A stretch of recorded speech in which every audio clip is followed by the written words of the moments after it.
Welcome to yet another round of Strategic Talk series. My name is Mats Engman, and I'm a Distinguished Military Fellow at ISTP's Korea Center.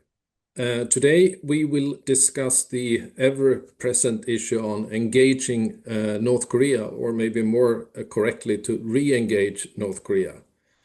Since the 2018 Kim-Trump summit, the security and political landscape on the Korean Peninsula have significantly shifted. Pyongyang's strategic position has strengthened, not least through deeper cooperation with Russia. And in Seoul, President Lee is making effort to restart dialogues, and President Trump has declared a willingness to meet Kim Jong-un. And from Pyongyang, we hear DPRK leaders framed denuclearization as non-negotiable. So the overall question is re-engagement possible, and what could potentially be the outcome of such engagement? To help us to unpack this and add many other aspects, I'm truly honored to have two real experts to discuss this with me, Dr. Andrew Yeo from Brookings Institution and Dr. Antoine Bondaz, Foundation for Strategic Research in Paris. These strategic talks are designed to further promote dialogue and exchange of views related to the developments on the Korean Peninsula, and to further increase the understanding of the many factors and policies that impact political and security developments. The talks are recorded and published. We try to do 2 or 3 talks covering the same issues, but from different perspectives and with different experts. So on Thursday, we have the honor to have Professor Kanehara from Japan and Professor Park from South Korea joining us to discuss the very same issues that we are discussing here today. I have asked our 2 speakers to make a short introduction, but before I'll give the floor, I would like to briefly introduce the speakers. First, we have Dr. Andrew Yeo.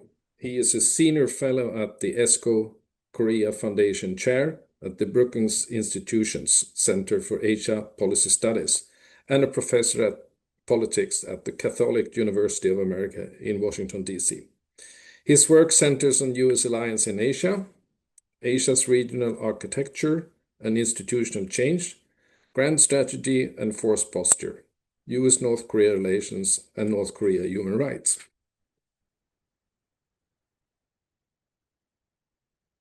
He is the author of several books, and among his titles are State, Society and Markets in North Korea and North Korea's Human Rights.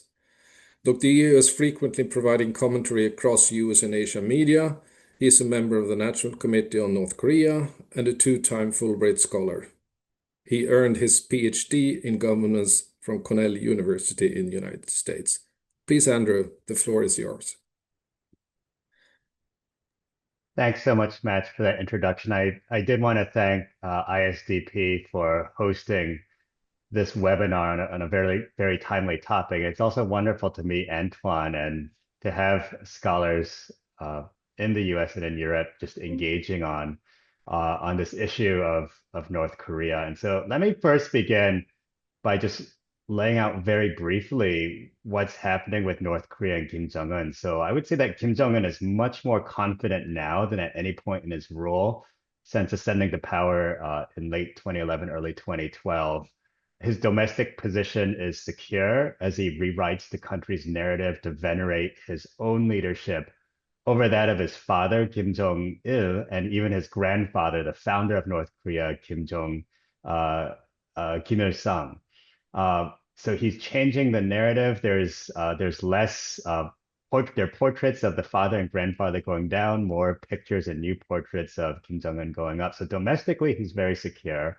And then internationally, we've seen that North Korea has become an increasingly prominent actor alongside Russia and China, both of which are providing resources to Kim. And of course, much has been made about Russia's support, particularly when it comes to technology, when it comes to weapons, for the North Korean regime. And so I think Kim Jong-un is feeling fairly confident.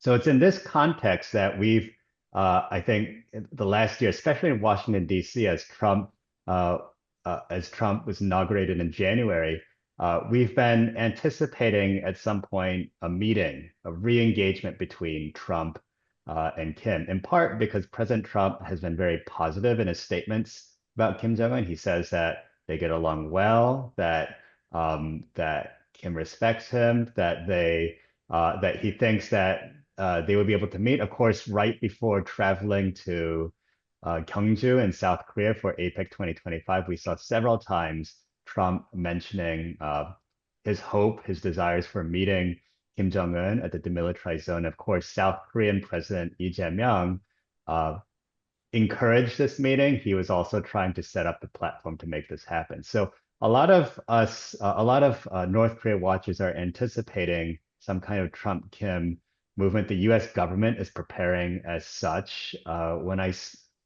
Just what I hear in Washington is that within the administration, at the working levels, they're all trying to find ways to uh, re-engage North Korea. But I did want to make one point very clear, and I think we forget that North Korea has a nuclear program and it's accelerating. And so I want to try to juxtapose these two things. So on one hand, we're hoping for uh, diplomacy and engagement in part because we want to move towards denuclearization, and we know that North Korea is expanding its nuclear and its weapons program.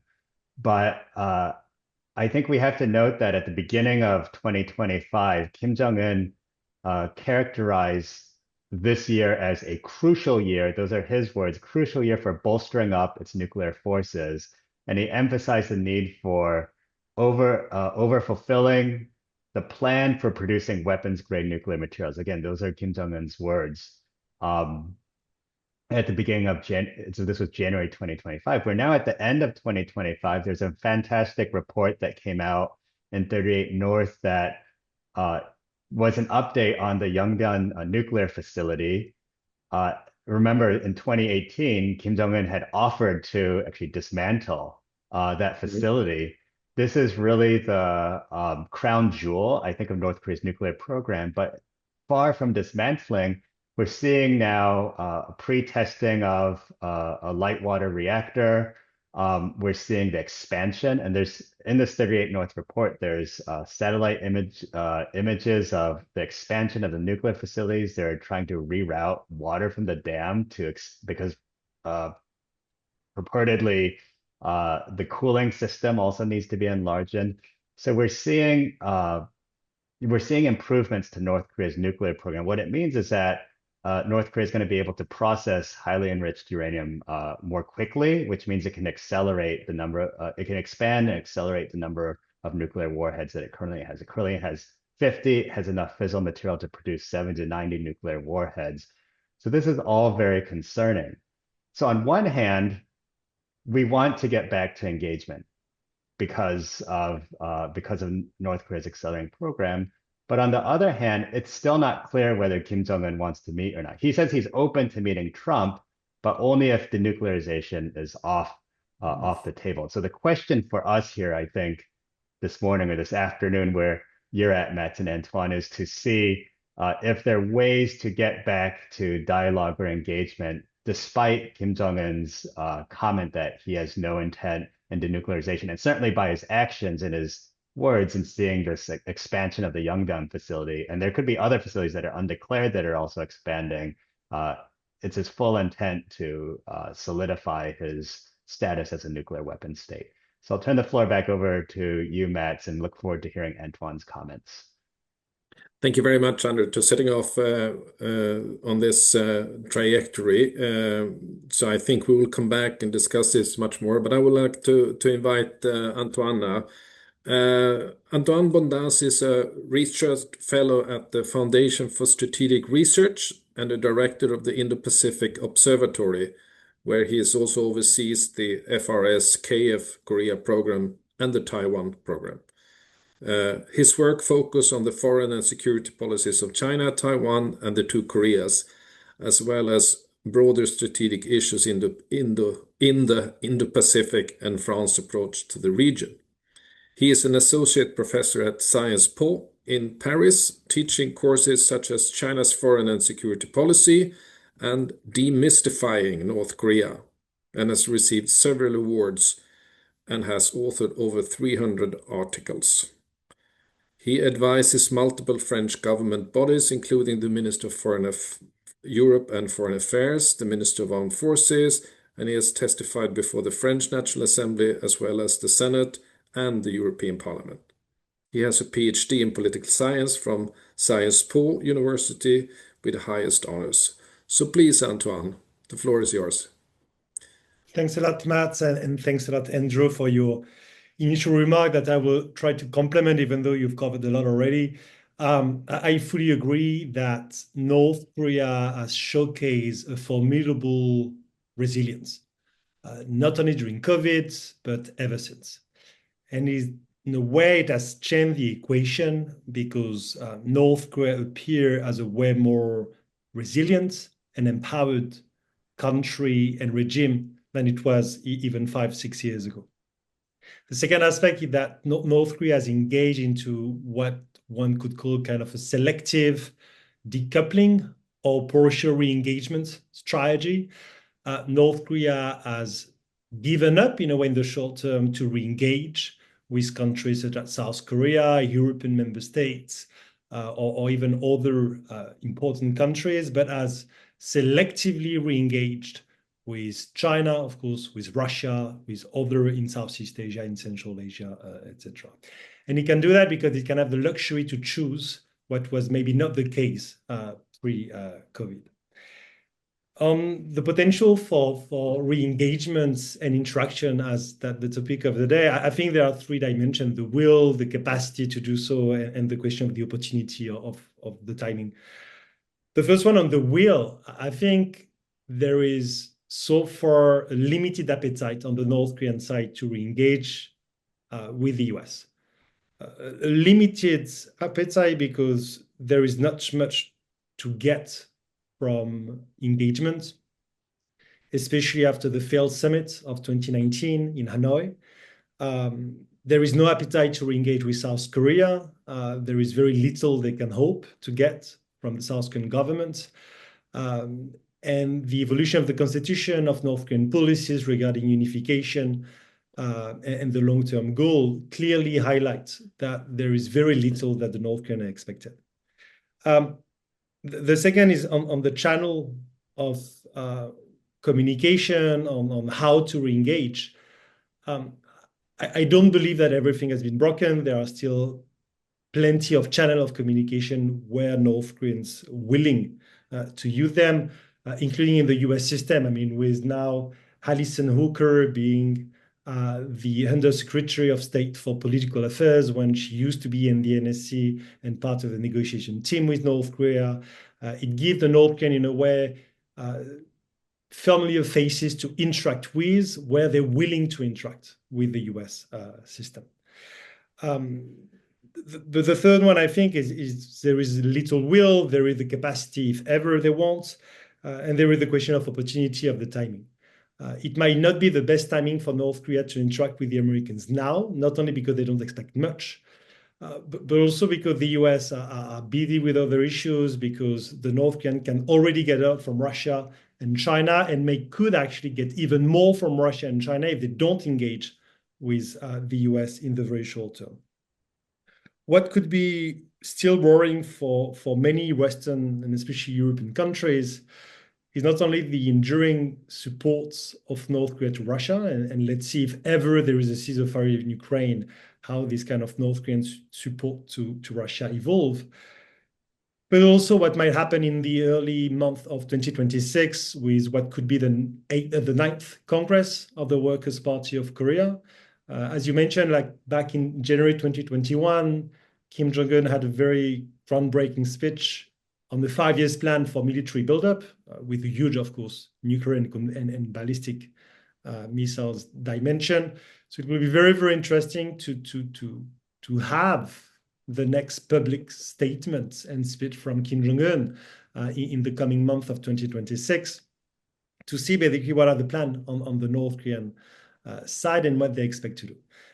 All that to say that I think we can so far be a little bit pessimistic on the probability for North Korea to fully re-engage with Western countries, especially European, even though the Europeans have been willing to re-engage. As you know, some member states had an embassy and kept an embassy in Pyongyang, even though they evacuated it during COVID. Some of them are going back. It might take a bit more time for others. The North Koreans are still present in Europe, in many of the member states. Pre-COVID, they had embassies in more than a dozen of EU member states. So there is a capacity to engage. The big question, once again, in the very short term, in the North Korean will to do so. And that's what may be the biggest factor impacting the lack of re-engagement that we are seeing right now. Okay, thank you very much, Antoine. Is there anything in what Antoine said, Andrew, that you would like to comment on before I start asking questions and comments? Yeah, yes, Matt, I would. And on one hand, you like to have people come in with different views and so that we can argue and debate. But Antoine's comments were so sensible that I find myself agreeing with almost everything. But there is one distinction about the will, I guess, for North Korea to re-engage. And one caveat is, yes, there isn't much that North Koreans can receive at this point from the U.S. that they aren't getting from Russia or China. And also, I think timing is crucial here. But I think if the U.S. were willing to accept North Korea, even for the time being, its nuclear status, I don't know if there's a way, and that's where I think this is where a lot of focus is going to lie, even with the Trump administration. Can you find some wording that allows North Korea to keep its nuclear weapons without officially recognizing it as a nuclear power? Because if that's the case, then there actually is a lot for Kim to gain. One is diplomatic recognition from the United States, which could open a course for re-engagement with the West, reduction, if not removal of sanctions. Probably the sanctions would never be completely removed with North Korea, holding on to its nuclear weapons program. But that's also a big question for Trump. Would Trump be willing to give that away? So there are things that North Koreans can certainly take away from the U.S. and the West, but for him, the priority is really maintaining that nuclear status. And I'm glad to hear that Antoine mentioned that the EU and the European community are still willing and open to engage with North Korea. That door is still open. We've seen that North Korea hasn't taken that door. I'm also curious too for the EU and our European friends if that door would still be open for engagement if it meant for the time being accepting North Korea's nuclear weapons. The one last thing I wanted to mention, and maybe it might come up in your questions, Mads, is really this point that Antoine made about timing, because I've gotten a lot of questions of, well, why didn't Kim Jong-un come and meet Trump because Trump seemed willing to meet? I had also heard from some Chinese officials behind the scene that when Kim was in Beijing for the Victory Day parade, that Xi Jinping actually I don't know if he encouraged engagement with Trump, but he was open to the idea of that sort of meeting. But my sense is with the timing for Kim, this was Trump that was really eager to meet, and also Lee Jae-myung, president of South Korea. But the timing would have really been on South Korea and the United States terms, not on Kim's terms. And so he probably didn't feel comfortable showing up at a meeting that would have really been at the timing and choosing of South Korea and the United States, not of North Korea. So my sense is that he said no for now, but I don't think the door is completely closed. And if the Kim regime wants to have diplomatic relations with the United States, their best chance that I can see is really doing it with President Trump. Because Trump is still opening. I don't know any other US leader or official who really cares that much about North Korea or wants to meet Kim or cares for the regime. And so he has 3 years now to to say yes and to make that meeting happen. So I don't think the door is completely closed for a high-level meeting between North Korea and the United States. So look forward to your question, Matt. Yeah, can I follow up on this about, as you said, there may be some fine-tunings in the wording about denuclearization or from, let's say, demanding full verifiable denuclearization into acknowledge that North Korea is a full-fledged nuclear power. There is some gray zone in the wordings there. But how much of a political risk is Trump taking in going down that road, trying to have some kind of wording that would kind of satisfy Sure. Kim Jong-un? So you'll remember that Trump has said twice that North Korea is a nuclear power. Yeah. And of course, South Koreans were very alarmed at that. And Pete Hegseth, the Secretary of Defense or Secretary of War, however you want to call our Pentagon now, has also referred to North Korea as a nuclear power. And my sense was that that was just very plain speak. Like they didn't really, I mean, yes, North Korea has nuclear weapons, but we don't acknowledge that. And so that was walked back by the administration. But my point here is that the administration and the bureaucrats and the officials, they are against, recognizing North Korea's nuclear weapons status. That's why those statements were walked back or kind of downplayed or ignored. But there would be a huge risk. And so I feel that official US policy has and will continue to be denuclearization as the end goal. Now, in terms of how could you word it to avoid that? I mean, one suggestion that I heard was in public meetings, they can refer to the Singapore Declaration in 2018, where North Korea stated that they would move towards denuclearization. And so that would be a tacit way of saying, or a backhanded way of saying that North Korea agrees to denuclearize without actually using the word denuclearization. So that might be one workaround. Okay. There's some other suggestions as well too, but yes, some have thought that maybe there could be some wording that may be satisfactory to Kim and allow the US to save face to continue dialogue or have talks, because that's bringing up denuclearization, of course, is a non-starter for Kim Jong-un. Antoine, do you think that this, what Andrew just mentioned, that there may be some attractiveness for Kim Jong-un and the leadership in North Korea to have some form of semi-official recognition of their nuclear power, nuclear weapons state, and that could be enough to incentivize them to come to some kind of dialogue or engagement? I mean, I fully agree. When I say that there were little to expect, is given the current constraints that both South Korea and the US have. And the fact that they may not be ready to make any concession, and it's not a criticism. Maybe sometimes it's good not to make concessions. But just on the question of the wording, to start only with this. Remember the Singapore Declaration mentioning the denuclearization of the Korean Peninsula. Yeah. And that's, of course, something that the North Korean enjoyed. And it was a term that was used even after the summit. We are back now in the US diplomatic wording to the denuclearization, complete denuclearization of the DPRK. This is the term that is being used in the US ROK leader statement in November. That the statement that was used in the trilateral at the secretary and foreign ministers level between the US, South Korea, and Japan. So in a way, we've moved a bit further away from the Singapore Declaration.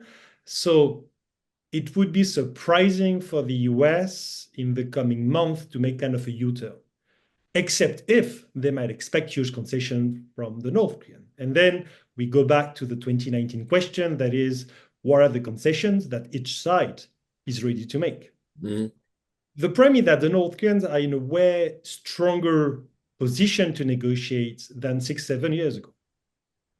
They have considerably boosted their nuclear and ballistic programs. They have shown everybody, once again, the resilience, that the regime is not going to collapse even with massive sanctions. Proof is they have survived almost complete isolation during COVID for 2-3 years. And third, once again, they have new partners, or actually they have old partners that are providing way more than before, Russia. So they can leave actually without the expectation of getting something from the US or others. So then the question you raise about could we accept North Korea? I mean, there are two things. There is the political and legal aspects.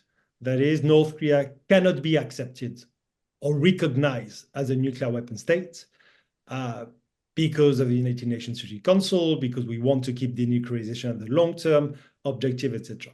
And then there is the reality, the operational reality, that when you are a nuclear strategist or nuclear planner in the US, but also in France or the UK, you take into consideration the concrete capacity of the North Koreans.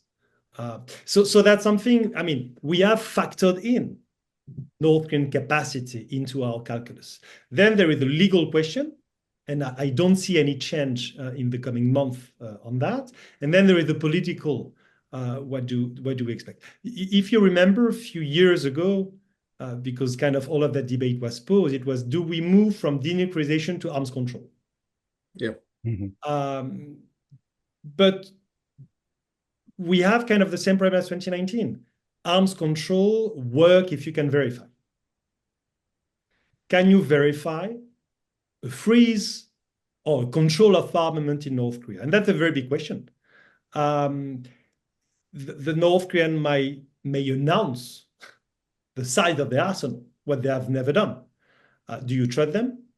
Do you trust that they are not boosting, increasing their arsenal? How do you deal with that very concrete issue of trust and the complete lack of trust and the need to verify? Arms control are being verified. How do you verify any kind of agreement on North Korea, with North Korea, and that beyond the legal question of how do you enter into arms control agreements without recognizing legally a country as a nuclear weapon state? So I move aside kind of the international legal aspect for the very arms control expert perspective. That is, how do you verify it? How do you enforce and verify this kind of agreement, if ever we were going? So Antoine, being currently, as I understand, in Brussels, putting your ear to the ground, is there a common position in Brussels about that we cannot, for legal and political reasons, recognize North Korea as a nuclear weapon state? First, I will be very clear. North Korea is not much on the agenda. It was back on the agenda because of the support to the war in Ukraine. Not that North Korea does not matter, not at all. For non-proliferation purposes, it matters a lot. But because there are so many other priorities, and North Korea have kind of escaped from the international agenda, that is not as much as on the agenda. I should not say that it's completely out of the agenda, but not as much high on the agenda that it was a few years ago. The second aspect is, are European countries willing to make concession on international legal or international law aspects? I don't believe so. I don't believe so because it would send a very wrong signal to many other countries, not only Iran, but others. Third, even the question of engagement. So some of the member states are willing to engage, meaning they are willing to reopen channel of communication because it matters to engage, to talk to each other. Does it mean we are ready to make concession? Does it mean EU member states are ready to provide anything to North Korea? I doubt it, because the very big difference from pre-COVID is the war in Ukraine. And the fact that North Korea has sided with Russia, has sent weapons to Russia, has sent personal soldiers to Russia. So, of course, you can imagine the reaction for many European countries, and not only in the eastern parts of Europe, when the idea of engaging because we need to make concession for North Korea arrive as an issue. So I would say many countries are unwilling to make any concession. Does it mean they are unwilling to engage? No, but they are willing to make concession in the current situation. So I think this layer makes things a bit more complicated than they were in the late 2010s when countries in Europe were more than willing to engage in the sense to play a role. And just to conclude on that, I don't believe that key countries like Sweden, Switzerland, in a way also Finland, that played an important role in 2018, 2019 to facilitate and serve as a platform of discussion between US and North Korea, will stop doing so. But I guess there might be a little bit less appetite than 6 or 7 years ago. Okay, thank you. Andrew, and also to you, Antoine, if we kind of pause for a minute, this about denuclearization, which is, as I understand it, it's one of the top priorities to kind of pause or restrict, contain, and in the end, denuclearize North Korea. If that is kind of off the table for now, because of the things and the argument that you have presented, is there other rational arguments for re-engagement with North Korea, and what could be issues on that agenda that would be important enough for countries like United States and for certain European countries, including South Korea, to still make some kind of genuine effort to re-engage with North Korea? What could be issues of that importance for us on the outside that also could be acceptable for North Korea to discuss?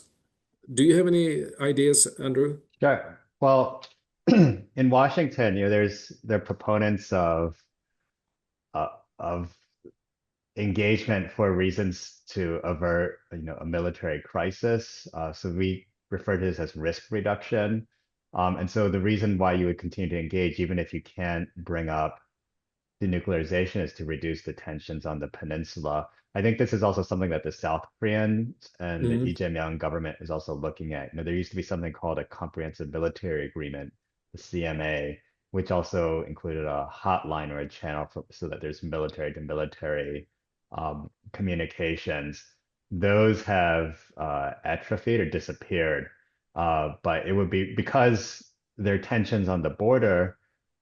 There is some thinking that we should have dialogue engagement just to avert any kind of crisis on that front. And then, of course, because of the climate on the peninsula, I mean, this is where you see other actors, the Russia, China, North Korea configuration, and then the North Koreans and the Chinese were always very critical of U.S., Japan, Korea, trilateral military exercises.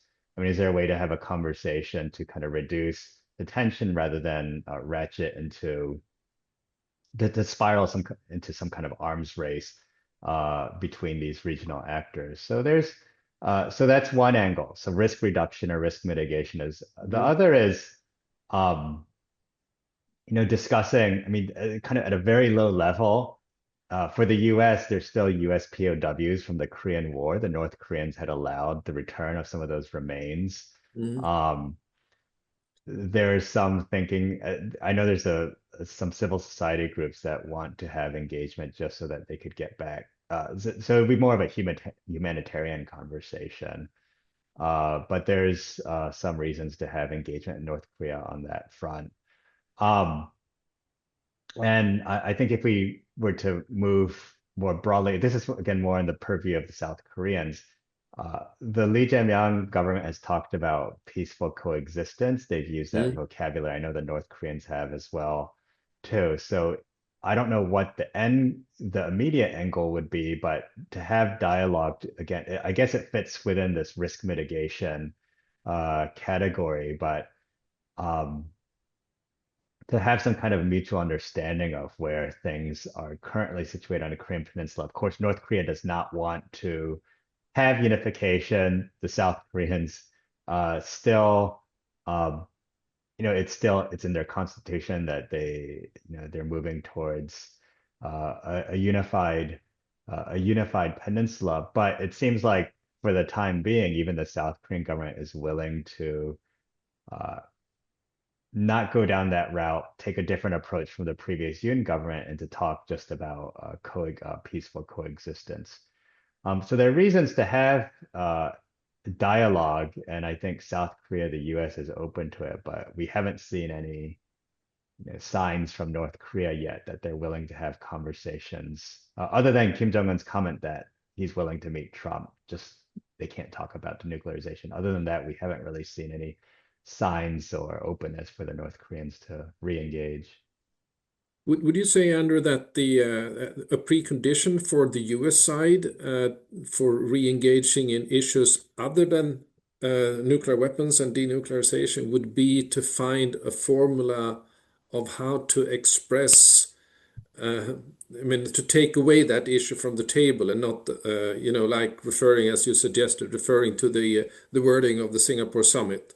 Or is that a Yeah. precondition, or can you just leave it hanging? Well, there are no conditions, and even, I mean, this goes back to the Biden administration when they said that there really aren't conditions, and they were willing to talk. Just, they would call, but there was no response. And there are other channels. There's of course the New York channel at the UN mission Mm, where North Korean officials are sitting. But even now, my understanding is that they're willing to have a conversation just to understand where North Koreans are at. Yes, we know that they don't want to give up their nuclear weapons, but can there be other points of discussion, as you asked, that they can discuss that where they can have fruitful discussions, even if it's on the lines of humanitarian assistance. I mean, mm. North Koreans are probably getting aid from Russia and also the Chinese, but is there anything that the North Koreans want beyond that, even in terms of sanctions relief? The argument is that there's less pressure from Russia and China these days. North Korea is finding other ways to evade sanctions through cryptocurrency theft. Mm, Um, but is there something that the North Koreans want? And so many, former Trump officials in the first administration are also arguing that it's worth having some kind of dialogue just to understand what it is that the North Koreans want. But that's the difficulty and the challenge right now. We haven't been able to persuade Kim Jong-un to return to any sort of dialogue, whether at the leaders level or at the working level. mm. Antoine, would you agree that there are issues that could be of substantial interest for, let's say, the outside world, including Europe, to discuss, even if we cannot agree to have denuclearization on the agenda, like Andrew suggested, risk management? I mean, there are European war remains as well in North Korea. Is that something that you see, or do you have any other areas you see that could be fruitful for engagement? I think diplomats are very realistic. It's not because you're not moving on towards one of the long-term goals that you're not going to talk to each other. So if we had stopped talking to North Korea every time we saw that denuclearization was not moving forwards, we would have never talked to North Korea. Mhm. Mhm. So on that, the importance of maintaining channel of communication, engaging, will remain. I mean, there is no doubt. The second is, and Andrew mentioned the sanctions. I think that's very important because for years, North Korea has asked for the sanctions to be lifted. And it seemed that they're a little bit less vocal recently on that issue. Then it makes sense because the sanctions are biting less than they used to.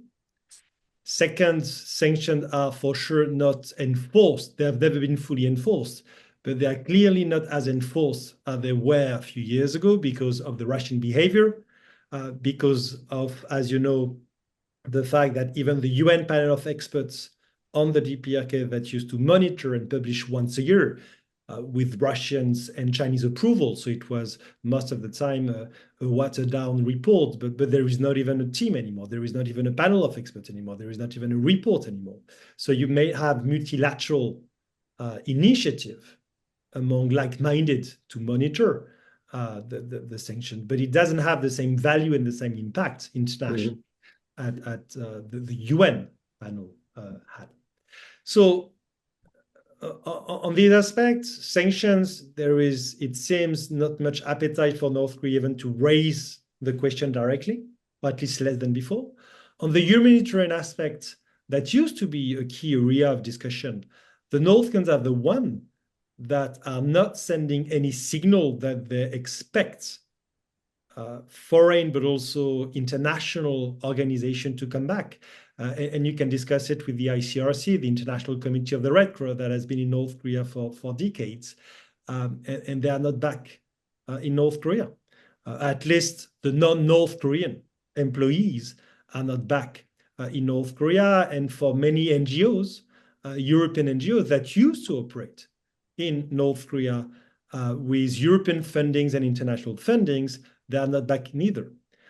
So even the humanitarian issue is hard to see as a potential of discussion because the North Koreans don't show any appetite. So on the European side, I would say, of course, non-proliferation, denuclearization is a key issue. The humanitarian, human rights issue is important.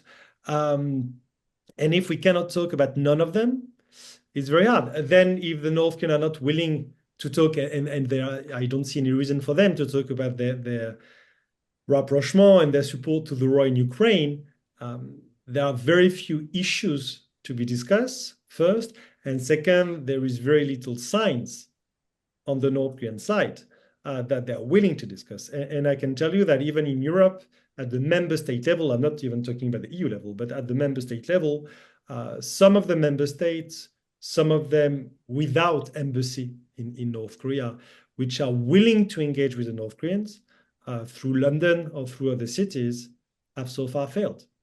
Not because they don't want, but because the North Koreans are unwilling to even change with them. Yeah, so it's a little bit of a dim picture, both of painting on the possibility and the potential for any kind of re-engagement. But let me turn. Both of you have studied this region extensively, and not just the Korean Peninsula. But there are two players that we really haven't talked about yet. So I would like to ask you, what potential role do you think that China and Russia would take? And is either China, and maybe to a lesser degree Russia, at all interested in some kind of dialogue with Western nations, particularly United States? And what could be a kind of trigger that could, especially for Beijing, to exert a little bit of influence over Pyongyang to re-engage? So any thoughts on that, Andrew? Yes, I think the Chinese are still very much a relevant player in this space, even though we've seen Russia become more of an influence on North Korea's diplomatic calculus. But we had, I can share this now. We were actually in Stockholm, a group of former Trump officials and a few experts at Brookings had a dialogue with Chinese scholars, think tank experts, and interestingly, they still say that denuclearization is key, is very important for the CCP, for the Chinese Communist Party, for Xi Jinping. We haven't seen that, though. We haven't seen Beijing, publicly say that they still want North Korea to move towards denuclearization. So there's a gap there. I don't know if maybe in private they're willing to say it, but in public, because they know that North Korea doesn't like to hear it, that they're not mentioning it. But my understanding is that the Chinese still think that denuclearization should be the goal, and because this possible meeting between Trump and Xi Jinping in April in Beijing, if indeed Trump goes there, there's some thinking that perhaps the U.S. can talk to the Chinese or persuade them to also encourage a meeting with Kim Jong-un at that point. So for those reasons, I think dialogue with China is important. I think China shares at least the goal of denuclearization, at least in principle, with the United States. And also, I think China is wary, perhaps, of Russia becoming too influential to North Korea, and that would at least that would make the Chinese still relevant when it comes to Northeast Asia security and security on Korean Peninsula. I think for those reasons, the Chinese will talk to the U.S. to try to encourage diplomacy. The Russians are a different case. I think the Russians have said more or less, not directly, but they said that they understand North Korea's position and in some ways justified their nuclear weapons program. So things like sanctions, or even if there's a seventh nuclear test, I don't think the Russians would. I don't think they would sign on to any more sanctions or a resolution at the UN condemning the North Koreans. Where Russia is relevant, I think, is the Ukraine-Russia war. I've always thought that if Trump and Putin find some way, if there's some negotiated settlement on the Ukraine issue, that at that point Kim might be more open to talking to Trump, seeing that Russia may not need North Korea as much, and because North Korea doesn't want to be completely dependent on the Russians, Kim may start looking for other support from other great powers, and also for Russia's Putin himself. I think Putin may be willing to offer to connect him and Trump, but I don't want to be optimistic about this though, because we've already seen the way that the negotiations are going with the U.S. and the Ukraine. I mean, yes, it's being negotiated right now, but Trump is, I mean, he has a soft spot, I think, for Putin, or he's at least being soft on Russia, and I don't know what that spells for bringing Russia into conversations about denuclearization with North Korea. So yes, Russia and China are both relevant. I think right now the focus is more on conversations between Washington and Beijing to try to get back to some kind of diplomacy with North Korea. Antoine, over to you. What kind of potential role do you think that China and Russia could play? Constructive, neutral, non-cooperative, or something in between? I mean, from the Russian, it's very hard to expect anything positive, especially now. On the Chinese side, I'm always a bit, I did my PhD years ago on China-North Korea relations, and I'm always amazed because we keep hearing again and again the same hypothesis that, China doesn't like what's going on and China might act and China has no interest, etc. And if you remember a year ago, the mainstream view was like, oh, China doesn't like North Korea sending troops to Russia. That's really not nice. That's really something they don't, and they've not nothing. No pressure, but not even public statements or not even hints that they might be displeased by the North Korean actions.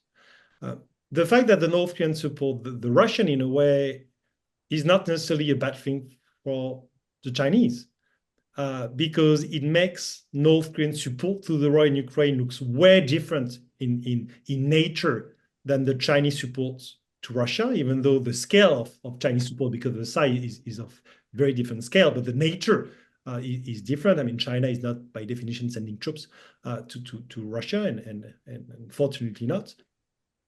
The second is that Russia de facto contributes in stabilizing North Korea, because by providing aid, by providing another lifeline, it does strengthen the regime, so stabilize North Korea. And many other reasons. So basically there are, and of course the Chinese can keep playing the same card as before, saying, for the US, for South Korea, maybe we could do something, maybe we could not, but at least if you turn against us, we can incentivize North Korea to do even more. So there is always, this kind of negative concession that China could provide regarding North Korea. Just to say that after 20 years of negotiations, it's very hard to expect China to really change its position. I mean, the Chinese position over the last 20, 25 years has been very, very consistent. We may have not been as consistent as China on North Korea. That they may be pissed off with North Korea from time to time, of course. But by definition, you might be pissed off by other countries because don't share the same national interest that you have. But the key question for us is not that. The key question is whether China is willing to put pressure on North Korea so that North Korea changes behavior. And that's not something we've seen, unfortunately. And we are now in a situation in which the strategic value of North Korea keep increasing. With the deterioration of relationship between China and Japan, it makes the North Korean value even bigger. One of the big questions being, if ever you have a short-term rapprochement between Trump and Xi of the US and China, or at least until the summit in Beijing, potentially the summit in DC in the fall 2026, could North Korea benefit from it? Or what could be the opportunity that North Korea could see in it? Or could it put pressure on North Korea? And I think that will be a very important discussion in the month to come, is how does North Korea try to benefit or not to suffer from kind of a new entente between China and the US, if ever there is one. Because once again, I'm very cautious. I mean, it's not a given, but that's what North Korea will try to do, to navigate the relationship between great power and try to benefit from it and extract concession, especially if the war in Ukraine stop. The strike value of North Korea in the eyes of Russia will change a little bit. So the big question will be, how could the strike value of North Korea in the eyes of China or the US would change? And how could North Korea benefit from it? One other actor that we have, not talked enough about, I think, is of course the neighbor, South Korea. From where I sit and from what I understand from interacting with South Korean officials over the last year or so, South Korea is in a very delicate position. I mean, for every month that the war in Ukraine is continuing and North Korea is continuing gaining the kind of support they are from Russia, be it technology, be it economy, be it hard-won military combat experience. North Korea slowly increases as a formidable military force, conventionally, and maybe even on the nuclear side, and also some either high-tech sophisticated weapons like hypersonics and things like that. So we have a situation where, because of the war in Ukraine, North Korea have been and continues to benefit and becomes a more difficult target or a more difficult challenge for South Korea. So, and on the other hand, South Korea would need some kind of tacit support, encouragement from Moscow in order to re-engage with North Korea, which is something I understand that is high on the agenda of President Lee and his administration. So how do you think, and what can South Korea do to balance this very delicate position of wanting to re-engage, and in order to have that, needing the support of Russia, but not wanting to be seen supporting Russia because of its relation with Europe? So it's a kind of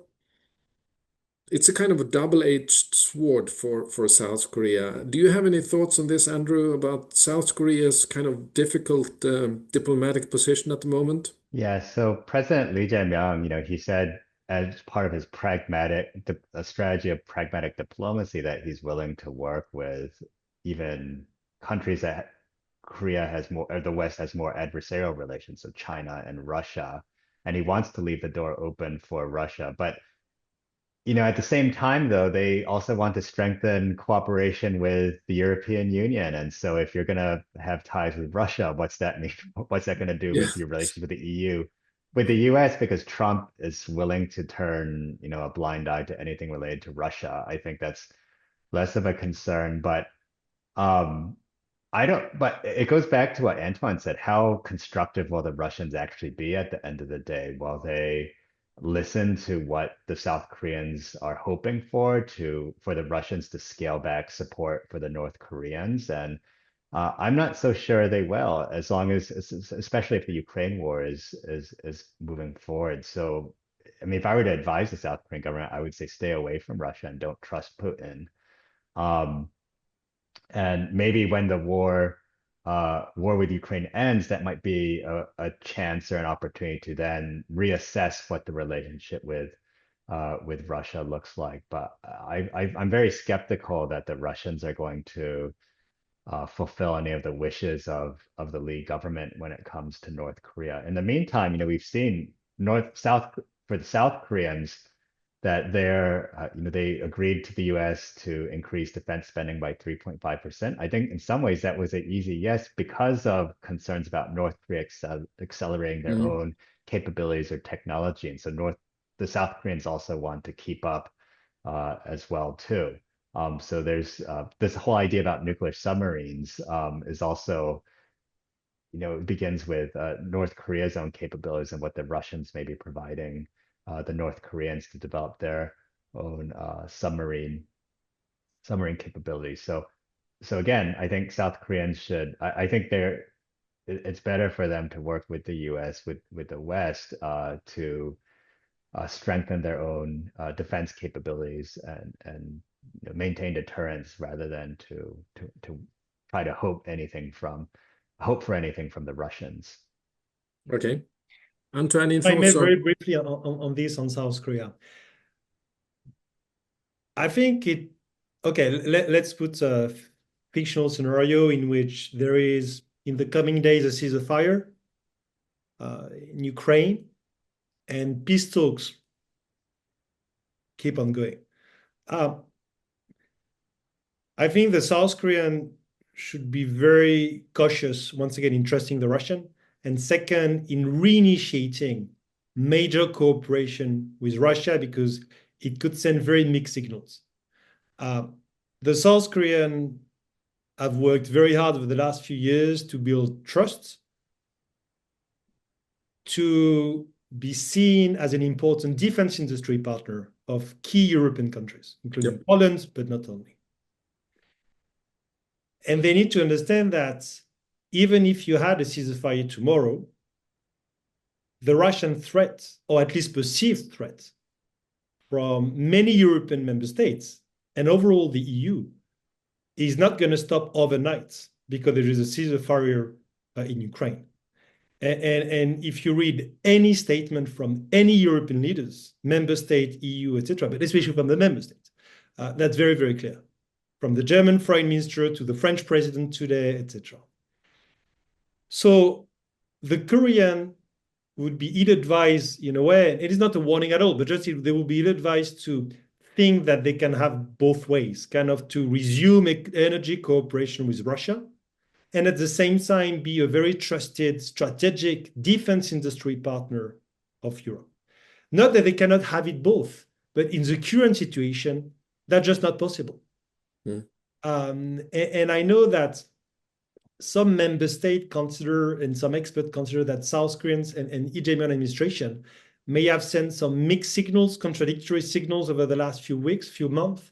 And I think it will be very, very important for the South Koreans to reassure, or at least to make their line and their position a bit more explicit, to avoid kind of an ambiguity that might be detrimental at the end for both cooperation with Russia, if this is what they want, or cooperation with Europe. Thank you very much, Antoine. Clock is ticking, but I have one last question for both of you. And if I understand you correctly, you are both rather pessimistic about the possibility of re-engaging North Korea, and especially on the issue of denuclearization, maybe some other low-hanging fruits that could be potentially on the table. But what could potentially change the appetite in Pyongyang to engage, maybe not on nuclear issues, but on others? So, because Trump has prepared and stated his willingness, President Lee the same. So there is a willingness from both these key actors to engage, but so far North Korea has said no thank you or nothing. So what could potentially change the calculus in Pyongyang, do you think, Andrew? I'm not necessarily recommending this, but I think normalization of relations with the United States has always been, something that Kim had hoped for. And if we wind back the clock to August, September 2025, in the run up to the APEC meeting, one thinking was that Kim had now met Putin, he had met Xi Jinping. The only great power leader he had yet to meet again was Trump. And so, in some ways, for his own legitimacy, both domestically, but especially, globally, it would be great to see Kim, here's a very poor country that's now being feted as being some kind of great power. It's on the stage with these other world leaders, that might be attractive to Kim. Now, the problem is in the US, they said we shouldn't denuclearization, or at least steps to denuclearization, has to happen first before we can get to Mhm. normalization of relations. Would Trump be willing to reverse that and make the case that we can move to take steps to normalize relations, and in that process, perhaps we can then bring up denuclearization? Now, Kim has shut off the idea of bringing up denuclearization at all, but is that a way to at least get the ball rolling for Mhm. diplomatic engagement? So that might be one way of changing Kim's calculus, and they may try that when Trump is at meet Xi in April uh, to get Kim to come out of his shell. But I'm not saying I would recommend that as well. Though my perspective is I still think the nuclearization is a very important issue, not just for the Korean Peninsula, but for non-proliferation more generally. And so I wouldn't necessarily recommend that, but that could be one path Okay. for engagement. Thank you very much, Andrew. And Antoine, do you have any similar recommendations of what to do to I incentivize mean, I Pyongyang? fully agree. The only point is that, yes, nuclear and ballistic non-proliferation matter. They matter maybe now even more than before after what's going on in the Middle East and elsewhere, with the ongoing debate in many countries on nuclear-related issue. So that's not something to take, of course, lightly. It was never taken lightly, but should be even less today. Um, on the leverage we have very limited leverage. For years, it was more how the North Korean could convince the Americans or others to come back to the table. And now we have less leverage than before. Let's be very honest. The sanctions are biting less than before, and there are very few prospects of additional sanction, in the sense it's very hard to take them now at the UN level. We should not forget that the Chinese and the Russians have vetoed a few years ago for the very first time a UNSC resolution on North Korea. That was not the case in the 2000 and early 2020s. So things are changing, and not for the better. So how to bring back North Korea to the table? Very hard. Pressure is not working as well as before. At least we have less leverage than before. Incentive is very hard for us to make additional concession or very strong concessions. So I don't really see how. What I know is that if ever it happens, we need to prepare it at the working level, and we need to keep trying to engage with North Korea at the working level. Some member states, some European countries have better access than others. They should make full use of this access, and I'm thinking of Sweden and other countries, of course. But it will certainly start at the working level, and once we see that there might be an opening, that there might be an appetite, then countries might start to change a little bit position. But so far, there is no signal at all from the North Korean side that they could even consider re-engaging. And that's kind of a very pessimistic element in it. Thank you very much, Antoine, and thank you very much, Andrew. Time is up. I really appreciate your honest contributions and direct answers to questions and comments, even though it was, in the end, not a little very positive assessment of the potential for re-engage in North Korea. But it's a fact that we have to live with, and to prepare for whatever small contributions countries like in Europe and other world can do. So thank you very much. And for those of you who are interested to continue this discussion, as I said in the beginning, we have a follow-up session on Thursday morning, 9:30 European time, with two scholars, one from Japan and one from South Korea. Thank you very much for listening, and thank you once more, Antoine and Andrew. Thanks a lot. Have a see good you. afternoon and Thank you, Matt. Thank you, Thank you. Antoine. bye-bye. Bye-bye. Bye-bye.